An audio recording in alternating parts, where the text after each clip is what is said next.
fansonoantanane tanora mavita tsy miamboajijoriakame tsy fivoaranisy kandehatsika ifanolo tanana taizny rena ihany no fidina ombeny tanana izy ihany hoanenay izy no fidinay ombeny tanana efoliadide rinona ihany no milay izy no fidinay ombeny tanana atsarana mivantana ny fiainam-bahoaka no hataon'ny kandida ny tim malahara-pahamehana amin'izao fifidianana ben'ny tanàna sy mpanolotsaina izao amin'izao tapabolana mialohan'ny fifidianana izao dia no amafisy ny Irina Randriamasinoro fa tsy mivarotra nofo izy fa mijery ny tena zava-misy iainan'ny mponina ary manatanteraka ireo vina azo tanterahana tsara tovy daholo amin'ny akapobeany ny zavatra ilain'ny ety amin'ny faritra ivo dia fiadiana amin'ny loto sy ny fiakaran'ny rano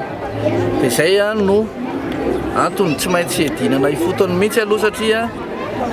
samy manana ny zavatra andrasany zareo reo eny amin'ny toerana misy anazy misy ny zavatra hoe diovina fotsiny dia vita misy ny zavatra tetezana tsy maintsy atao ary misy zavatra tena hoe grand travaux no atao anatin'ilay izy ny zavatra ho atao tsy nofinofy ary tsy mampana tena pokaty ty zavatra atao anatin'ity programma nasa ho atao ty azo tanterahana tsara tsisy zavatra vaovao be eo fa tena hoe fitantanana manakaiky ny vahoaka ary zay nentinay mandresy lahatra ny olona hoe andaotsika hiaraka mba réaliste rehefa manao zavatra zay no nanentanana teny fa dia mahafinaritra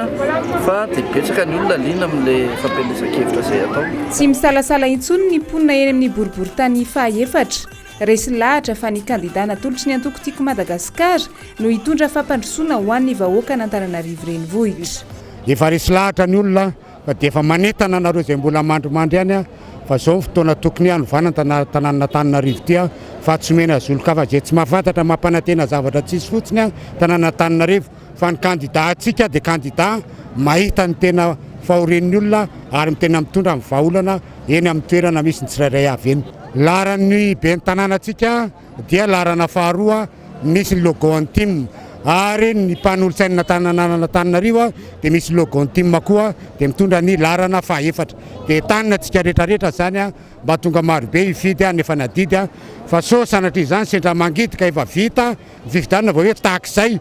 tena fitantanana manakaiky vahoaka mihitsy ny ataontsika rehefa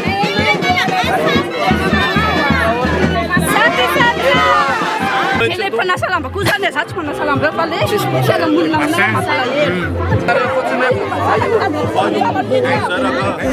mila olo mavita ny sary tanora ny atsona hoe lela mahery atokisana sady le mpianova voaka izy no tena matondra tsara